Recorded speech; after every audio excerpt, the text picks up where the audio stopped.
Welcome to merit minds. November సంచిక ఇప్పుడు మార్కెట్లో అందుబాటులో ఉంది. సో అక్టోబర్లో మేము ఇచ్చిన కరెంట్ అఫైర్స్కు మంచి ఆదరణ లభించింది. ఆస్పిరెంట్స్ నుంచి మాకు ప్రశంసలతో పాటు కొన్ని సూచనలు కూడా వచ్చినాయి. సో ఈ నేపథ్యంలో మరొకసారి సరికొత్తగా పూర్తి స్థాయిగా కరెంట్ ఇష్యూస్, బ్యాక్గ్రౌండ్స్ అండ్ అదేవిధంగా ఒక సిస్టమాటిక్ పద్ధతిలో మీకు ఈ నవంబర్ సంచికను తీసుకొని రావడం జరిగింది. సో అయితే మనకు కరెంట్ అఫైర్స్ ప్రజెంటేషన్లో చాలా భిన్నత్వాన్ని ఈసారి మేము చూపించగలిగాం. సో లైక్ ఫర్ ఎగ్జాంపుల్, మన భారతదేశం ప్రపంచ కప్ను గెలుచుకుంది. భారత మహిళల జట్టు ప్రపంచ కప్ను గెలుచుకుంది. ఈ పర్టికులర్ ఈవెంట్ని అన్ని మ్యాగజైన్స్ కూడా ఇస్తాయి. So man of the match ఎవరు, మ్యాన్ ఆఫ్ ది సిరీస్ ఎవరు. సో అంటే ఒక ఈవెంట్, ఒక పెద్ద ఈవెంట్ జరిగినప్పుడు ఇవ్వడం అన్నది సర్వసాధారణం. కానీ మోర్ దాన్ వన్ ఈవెంట్, ఒక సిమిలారిటీ ఉన్నప్పుడు దాన్ని ప్రజెంట్ చేయగలిగే నేర్పు మేము ఇక్కడ మీకు చూపించగలిగాం. సో ఎందుకు చెప్తున్నానంటే, ఇది వందే మాతరం. సో దీన్ని రచించి 150 సంవత్సరాలు పూర్తయింది. ఈ నేపథ్యంలో 150 సంవత్సరాల వేడుకను సంవత్సరం మొత్తం ఘనంగా నిర్వహించాలి అని చెప్పి కేంద్ర క్యాబినెట్ నిర్ణయించింది. మరి ఆటోమేటిక్గా ఈ వందే మాతరానికి సంబంధించిన బ్యాక్గ్రౌండ్ ఇష్యూస్ని ఫోకస్ చేస్తూ ఖచ్చితంగా క్వశ్చన్స్ అనేవి ఉంటాయి. దీన్ని ఎవరు రచించారు, ఏ పుస్తకంలో రచించారు, ఆ పుస్తకం నేపథ్యం ఏమిటి, ఆ పుస్తకంలో ఏ క్యారెక్టర్ ఈ పాటను పాడుతుంది, అండ్ అదేవిధంగా మనకు వందే మాతరం, జనగణమన, ఈ రెండిటికి డిఫరెన్స్ తెలియని వాళ్ళు కూడా చాలామంది ఉన్నారు. లైక్ ఫర్ ఎగ్జాంపుల్, జనగణమన అన్నది కాన్స్టిట్యూషనల్ ఆబ్లిగేషన్గా ఉంది, అంటే రాజ్యాంగంలో దాని ప్రస్తావన ఉంది, దాన్ని గౌరవించాలని. అంటే అలాంటి రాజ్యాంగబద్ధ హోదా అనేది మనకు వందే మాతరంకి లేదు. సో నేను చెప్పింది ఇది ఒక్కటే డిఫరెన్స్. రెండిటి మధ్య డిఫరెన్స్ని కూడా పూర్తి స్థాయిలో బాక్స్ రూపంలో మేము మ్యాగజైన్లో అందివ్వడం జరిగింది. సో ఇప్పుడు మీరు గ్రూప్ 1 మెయిన్స్ ఎగ్జామినేషన్ రాస్తా ఉన్నా అడగొచ్చు, వందే మాతరం, జనగణ మధ్య డిఫరెన్సెస్ రాయండి అని చెప్పి. సో ఈ విధంగా మనకు సమగ్రంగా మీరు ఆబ్జెక్టివ్ టైప్ ఎగ్జామినేషన్స్ రాస్తున్నప్పటికీ లేదా డిస్క్రిప్టివ్ టైప్ ఆఫ్ ఎగ్జామినేషన్స్ రాస్తున్నప్పటికీ మీకు ఖచ్చితంగా ఇందులోంచి క్వశ్చన్స్ వస్తాయి. అయితే ఇది మరి ఆల్ మ్యాగజైన్స్ మీకు మార్కెట్లో కనిపించే, అది ఇంగ్లీష్ కావచ్చు, తెలుగు కావచ్చు, అన్ని మ్యాగజైన్స్లో కూడా ఈ అంశం అనేది మనకు ప్రస్తావిస్తారు. అయితే మనం ఇక్కడ ప్రజెంటేషన్ చేసిన తీరు మీకు భిన్నంగా ఉంటుంది. లైక్ ఫర్ ఎగ్జాంపుల్, ఇప్పుడు సర్దార్ వల్లభాయ్ పటేల్, అదేవిధంగా మన బిర్సా ముండా, వీళ్ళిద్దరూ జన్మించి 150 సంవత్సరాలు పూర్తయింది. సో ఈ సందర్భంగా కూడా భారత్ పెద్ద ఎత్తున వేడుకలు చేపట్టింది. మొన్నటికి మొన్న అక్టోబర్ 31వ తేదీన భారత ప్రధానమంత్రి నరేంద్ర మోడీ మన గుజరాత్లో కెవాడియాలో ఉన్న ప్రపంచంలోనే అత్యంత విగ్రహంగా మనం చెప్పుకునే Sardar Vallabhbhai Patel so statue of యూనిటీని సందర్శించినారు. అక్కడ 4 ఇతివృత్తాలతో, 4 థీమ్స్తో మ్యూజియంను కూడా ప్రారంభించినారు. సో ఇది ఆయన జయంతి సందర్భంగా 150 సంవత్సరాలు. అంటే ఇక్కడ మనం కేవలం వందే మాతరాన్ని, అది అయ్యింది కదా, అదొక్క ఈవెంట్ అనేది ప్రజెంటేషన్ చేయలేదు. 150 సంవత్సరాలతో ముడిపడున్న ప్రతి ఒక్క అంశాన్ని ఒకే దగ్గర తీసుకొని వచ్చినాం. నిజానికి కరెంట్ అఫైర్స్ చదివే పద్ధతి, కరెంట్ అఫైర్స్ రాసుకోవాల్సిన పద్ధతి కూడా ఇదే. ఏ ఈవెంట్కి ఆ ఈవెంట్కు సపరేట్గా కాదు. పైగా ఇవి నేపథ్యం ఉన్నవి, కంటెక్స్ట్ ఉన్నవి. ఏ విధమైన కంటెక్స్ట్, 150 సంవత్సరాల వేడుక ఏ విధంగా చేయాలని చెప్పి నిర్ణయించారు. అదేవిధంగా సర్దార్ వల్లభాయ్ పటేల్, అదేవిధంగా బిర్సా ముండా జయంతి నిర్వహించాలి అని చెప్పి కూడా మనకు 3 కమిటీలు ఏర్పాటు చేశారు. ఇద్దరే కదా, 3వ కమిటీ ఎందుకంటే అది కూడా చెప్తాను నేను. ఈ ఇద్దరు జయంతి వేడుకలకు 2 కమిటీలు, రెండింటికి కూడా సాక్షాత్తు భారత ప్రధానమంత్రి నరేంద్ర మోడీ నాయకత్వం వహిస్తూ ఉన్నారు. అదేవిధంగా అటల్ బిహారీ వాజ్పేయి, భారతరత్న అవార్డు గ్రహీత, 5 సంవత్సరాల పాటు ఆయన పూర్తి కాలం ప్రధానిగా కొనసాగిన తొలి కాంగ్రెసేతర వ్యక్తిగా రికార్డు సృష్టించినారు. ఆయన హయాంలో భారతదేశంలో 2వసారి మనకు అణు పరీక్షలు కూడా నిర్వహించడం జరిగింది. సో ఆయన 100 సంవత్సరాల జయంతి సందర్భంగా మరో కమిటీ ఏర్పాటైంది. ఆ కమిటీ కూడా భారత ప్రధానమంత్రి నాయకత్వం వహిస్తూ ఉన్నారు. సో ఈ సిమిలారిటీస్, 150 అనేది మన కాన్సెప్ట్, వందే మాతరం అన్నది కాన్సెప్ట్ కానే కాదు, 150 ఇయర్స్ అన్నది కాన్సెప్ట్. ఆ నేపథ్యంలో అన్ని ఈ సంఘటనలన్నీ కూడా ఒక దగ్గరికి తీసుకురావడం జరిగింది. ఇది ఒక్కటే కాదు, 1875లో జరిగే ఏ ఈవెంట్ అయినా సరే మనకు 150 years పూర్తి చేసుకున్నట్టే. సో మరి ఆసియాలోనే మొట్టమొదటిసారిగా మనకు స్టాక్ ఎక్స్చేంజ్ ఎక్కడ ఏర్పాటైంది అని అంటే బాంబేలో ఏర్పాటైంది. ఇది ఇండియాలో మొట్టమొదటి స్టాక్ ఎక్స్చేంజ్ కాదు, ఎంటైర్ ఏషియన్ కాంటినెంట్లో మొట్టమొదటి స్టాక్ ఎక్స్చేంజ్. అదేవిధంగా మనకు థియోసాఫికల్ సొసైటీ అంటే దివ్య జ్ఞాన సమాజం న్యూయార్క్లో ప్రారంభమైంది. ఈ సంస్థ తరఫునే భారతదేశానికి అనిబీసెంట్ కూడా వచ్చినారు. సో మరి ఈ ఈవెంట్స్ అన్నీ కూడా ఈ సంవత్సరం మనకు లైక్ లాస్ట్ ఇయర్ నుంచి ఈ సంవత్సరం వరకు వేడుకలు జరుగుతూ ఉన్నాయి. అదేవిధంగా ఆర్య సమాజ్ ఈ వేడుకల్ని దాదాపుగా 2 or 3 days ఎగో జస్ట్ 2 నుంచి 3 రోజుల ముందు భారత కేంద్ర ప్రభుత్వం పెద్ద ఎత్తున ఈ ఆర్య సమాజ్ స్థాపన ఉత్సవాలను కూడా చేపట్టింది. సో ఈ విధంగా ఒక ఈవెంట్ అన్నది ఉన్న నేపథ్యంలో అవన్నిటినీ ఒక దగ్గర తీసుకుని వచ్చి ఇక్కడ నేను మీకు ఇవి మాత్రమే చెప్పినాను. బట్ 150 yearsతో ముడిపడి ఉన్న ప్రతి అంశాన్ని కూడా ఈ కాలంలో మనం ప్రస్తావించడం జరిగింది. సో నేను ముందుగా మీకు చెప్పినట్టుగా ఒక ఈవెంట్ జరిగినప్పుడు నోబెల్ బహుమతులు మేము ఇచ్చాం. మ్యాక్సిమం మ్యాగజైన్స్లో మీకు నోబెల్ బహుమతులు కనపడతాయి, కానీ ఇందులో మేము భిన్నత్వాన్ని కూడా ప్రదర్శించినాము.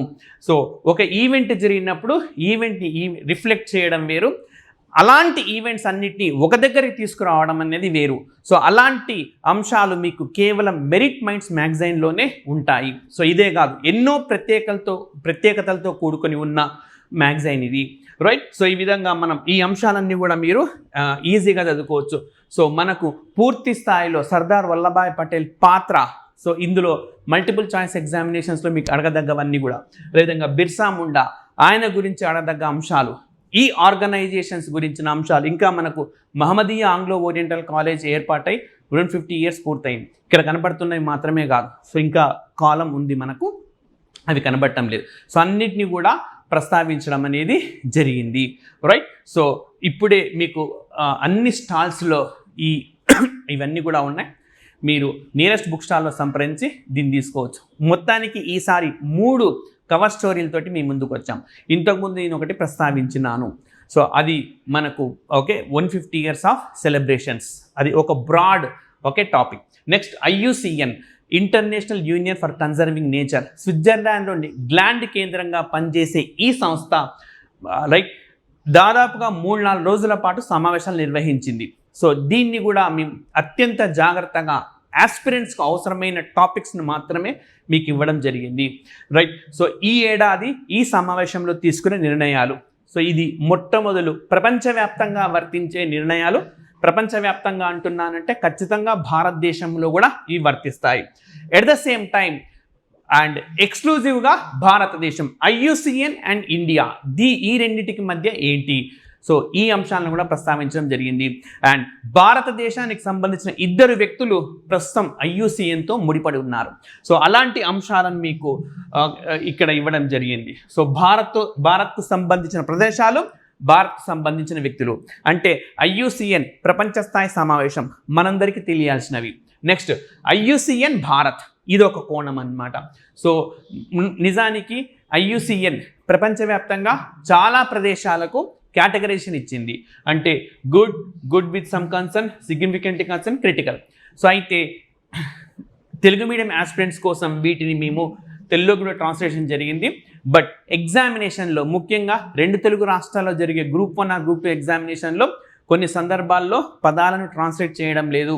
అందుకని అలా వచ్చినా కూడా ఇబ్బంది పడకుండా ఉండాలని చెప్పి వాటిని ఇంగ్లీష్లో, అండ్ మీరందరూ అర్థం చేసుకోవడం కోసం లైక్ మెరుగ్గా ఉన్న ప్రదేశాలంటే గుడ్, అదేవిధంగా మెరుగ్గా ఉన్న స్వల్పంగా దృష్టి సారించాల్సిన ప్రదేశాలు good with some concern, and ప్రాధాన్యంగా దృష్టి సారించాల్సిన ప్రదేశాలు సిగ్నిఫికెంట్లీ కన్సర్న్, అండ్ పూర్తి ఇబ్బందికరంగా ఉన్న ప్రదేశాలు అంటే క్రిటికల్. సో ఈ విధంగా ఆ కేటగరైజేషన్. మరి భారత్కు సంబంధించినవి ఏవేవి ఎందులో ఉన్నాయి, లైక్ కాంచనజంగా తీసుకుందనుకోండి గుడ్లో ఉంది. రేపొద్దున ఎగ్జామినేషన్లో అడగొచ్చు, IUCN విడుదల చేసిన జాబితాలో గుడ్ అనే విభాగంలో ఎంపికైన ఏకైక భారతదేశ ప్రదేశం ఏది అని చెప్పడవచ్చు, కాంచనజంగా. ఇది కూడా ఒక యునెస్కో హెరిటేజ్ సైట్.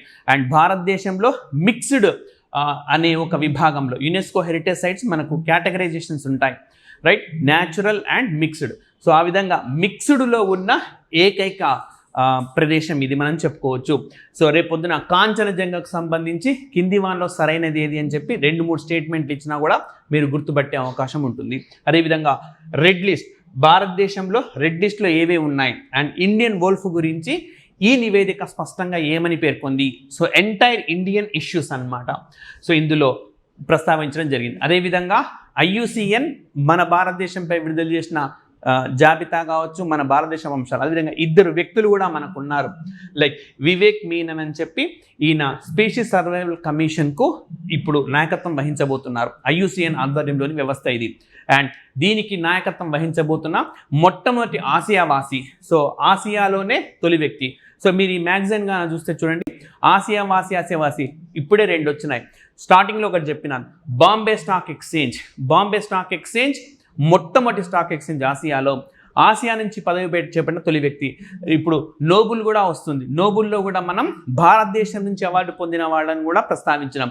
అందులో రవీంద్రనాథ్ ఠాగూర్ ఈ అవార్డు పొందిన తొలి ఆసియావాసి, అంతేకాదు తొలి యూరోపేతర వాసి, is the first non European to receive this award, right. So ఆ విధంగా అండ్ అదేవిధంగా కెంటన్ మిల్లర్ అవార్డు అని చెప్పి భారతదేశానికి చెందిన మనకు ఒక మహిళ సోనాలి ఘోష్ ఈ అవార్డును పొందినారు. అంటే IUCN సంబంధం ఉండే 2 వ్యక్తులు, IUCN భారతదేశం పైన చేసిన అంశాలు, IUCN మొత్తం అంశాలు. అట్ ద సేమ్ టైం ఇదే IUCN భారతదేశంలో మరొక అంశంతో కూడా ముడిపడి ఉంది, అది కూడా ఇక్కడే ఇచ్చేయడం జరిగిందనమాట. సో ఈ విధంగా పూర్తిగా సారూప్యత ఉండే అంశాలను ఒక దగ్గరికి తీసుకొని వచ్చి ఆస్పిరెంట్స్కు ఎలాంటి ఇబ్బంది లేకుండా మేము ఇక్కడ ప్రస్తావించడం జరిగింది, రైట్. అదేవిధంగా నోబెల్ ప్రైజెస్ కూడా ఈ సెషన్లో ఉంది. అయితే రైట్, ఏ అంశానికి సంబంధించి నోబెల్ బహుమతి పొందింది ఎవరు అండ్ ఆ అంశానికి సంబంధించిన ప్రతి ఒక్కటి ఇవ్వడంతో పాటు అదనంగా భారతదేశం నుంచి అవార్డు పొందిన వాళ్ళు ఏ సంవత్సరంలో పొందారు, ఏ అంశంలో పొందారు, ఎట్ ద సేమ్ టైం భారత సంతతి వ్యక్తులు, అంటే వాళ్ళు అవార్డు పొందినప్పుడు భారతీయులు కాదు బట్ ఒకప్పుడు భారతీయులు. ఫర్ ఎగ్జాంపుల్ 2019లో ఎకానమీ ప్రైజ్ పొందిన అభిజిత్ బెనర్జీ అప్పుడు నిజానికి భారతీయుడు కాదు. సో ఆ విధంగా భారత సంతతి వ్యక్తులు అన్ని కూడా అత్యంత క్షుణ్ణంగా ఇవ్వడం జరిగింది. ఎట్ ద సేమ్ టైం మనకు ఇంటర్నేషనల్ కూడా 2 సెక్షన్స్గా విడదీసినాం. ఒకటి అంతర్జాతీయ సంస్థలు, 2 వార్తల్లో నిలిచిన దేశాలు.